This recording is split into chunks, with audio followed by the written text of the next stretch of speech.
सुहागन की बिंदी। घर के बाहर फेरी वाला आया हुआ था, कई तरह का सामान लेकर। बिंदिया, कांच की चूड़ियाँ, रबड़ बैंड, हेयर बैंड, कंघी, कांच और भी बहुत सारे सामान थे। आस पड़ोस की औरतें उसे घेर कर खड़ी हुई थी। काफ़ी देर तक बाबा गेट पर अपनी लाठी टेक कर खड़े रहे। जैसे ही औरतों की भीड़ छटी, बाबा अपनी लाठी से टेकते हुए फेरी वाले के पास पहुंच गए और फेरी पर सामान देखने लगे। शायद कुछ ढूंढ रहे थे। कभी सिर ऊंचा करके देखते तो कभी नीचा। जो देखना चाह रहे थे वह दिख नहीं रहा था। हैरान परेशान बाबा को फेरी वाले ने देखा तो पूछा, क्या चाहिए था बाबा आपको? पर बाबा ने सुनकर अनसुना कर दिया। धीरे धीरे लाठी टेकते हुए फेरी के ही चक्कर लगाने लग गए। कहीं तो दिखे वो जो देखना चाहते हैं। फेरी वाले ने दोबारा पूछा, बाबा कुछ चाहिए था क्या? अब की बार बाबा ने फेरी वाले से कहा, हाँ बेटा, क्या चाहिए था बताओ मुझे, मैं ढूंढ देता हूँ। मुझे है ना वो बिंदिया चाहिए थी। बिंदिया क्यों चाहिए बाबा?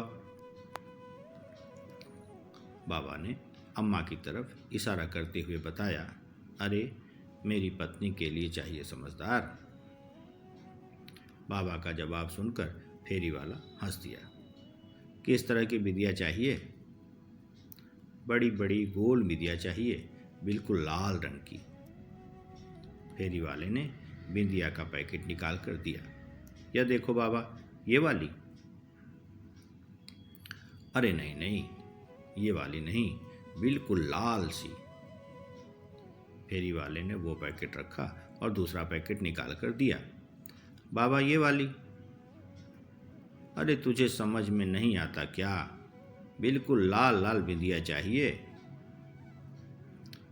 फेरी वाले ने सारे पैकेट निकाले और फेरी के एक तरफ फैला करके रख दिए। आप खुद ही देख लो बाबा, कौन सी बिंदिया चाहिए। बाबा ने अपने कांपते हाथों से बिंदियों के पैकेट को इधर उधर किया और उसमें से एक पैकेट निकाला। हाँ हाँ, ये वाली। बाबा के हाथ में बिंदी का पैकेट देखकर फेरी वाला मुस्कुरा दिया। बाबा ने तो मैरून रंग की बिंदी उठाई थी। कितने की है? 10 रुपए की है बाबा। अच्छा। कीमत सुनकर बाबा का दिल बैठ गया, पर फिर बोले, ठीक है, अभी लेकर आता हूँ। बाबा लाठी टेकते हुए पलटकर जाने लगे कि घर में से बहू आती दिखी। उसे देखकर बाबा बोले, अरे बहू, जरा 10 रुपए तो देना, फेरी वाले को देने हैं। अब क्या खर्चा करा दिया आप लोगों ने? बहू ने लगभग चिल्लाते हुए कहा। अम्मा के लिए बिंदिया खरीदी थी, उसकी बिंदिया खत्म हो गई थी। कई बार बोल चुकी है, बाबा ने धीरे से कहा। बस आप लोगों को और कोई काम नहीं है, बेवजह का खर्च कराते रहते हैं। 70 साल की अम्मा हो चुकी हैं, अम्मा अभी भी क्या बिंदिया लगाएंगी? इस उम्र में भी ना जाने क्या क्या शौक है। बेटा, बात शौक की नहीं है, अम्मा भी सुहागिन है, इसलिए उसका मन नहीं मानता। सिर्फ 10 रुपए ही तो मांग रहा हूँ, अंदर जाकर दे दूँगा। कहाँ से दे दोगे?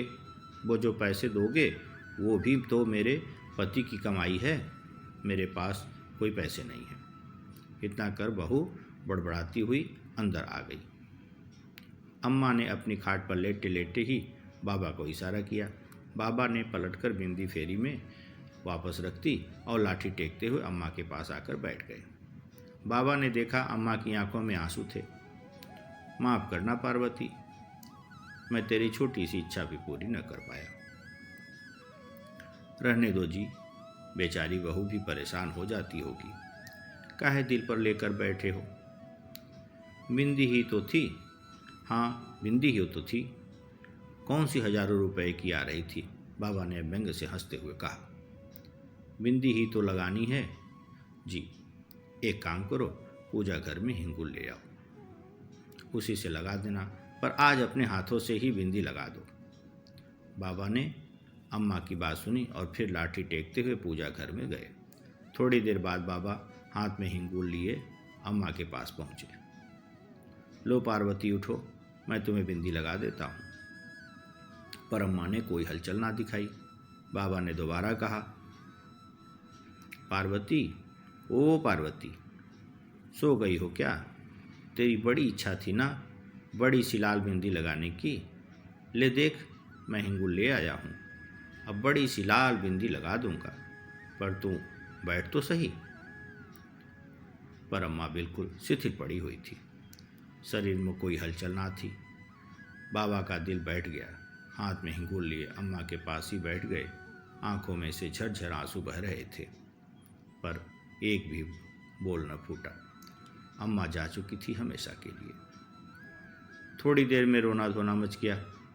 आस पड़ोस के लोग आ गए, बेटे को बुलाया गया और अम्मा को अंतिम यात्रा के लिए तैयार किया गया।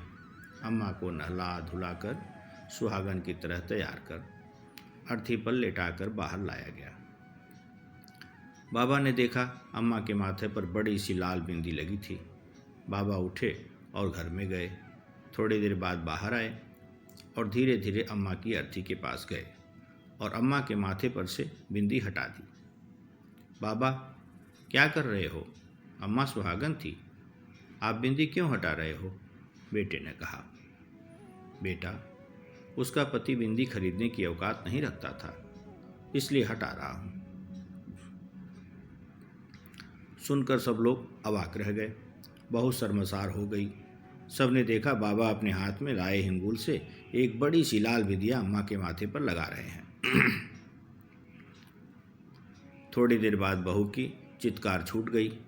बाबा भी अम्मा के साथ हमेशा हमेशा के लिए लंबी यात्रा पर रवाना हो गए थे। मित्रों, इस भावनात्मक हृदय स्पर्शी कहानी बहुत कुछ संतोष दे रहा है। अपने समाज में सिर्फ 2-4% ही बुजुर्गों की स्थिति परिवार में सम्मानजनक है। इसका मूल कारण कहीं संयुक्त परिवार का एकल परिवार में रूपांतरित होकर नाते रिश्ते की समाप्ति, धन की लिप्सा में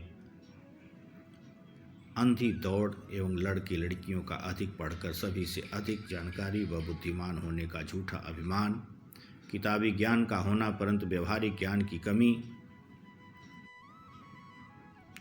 कृपया हम सभी एक छोटा सा प्रयास करें कि अपने घर के बुजुर्गों का उचित सम्मान करें। सभी को एक दिन बूढ़ा होना है। माता पिता के नहीं रहने पर उनका महत्व मालूम पड़ता है। पश्चिमी देशों का अनुसरण ना करें, अपने भारतीय संस्कृति का अनुसरण करें। प्रस्तुति ध्रुव तिवारी, संस्थापक सद्ज्ञान प्रवाह, काशी क्षेत्र।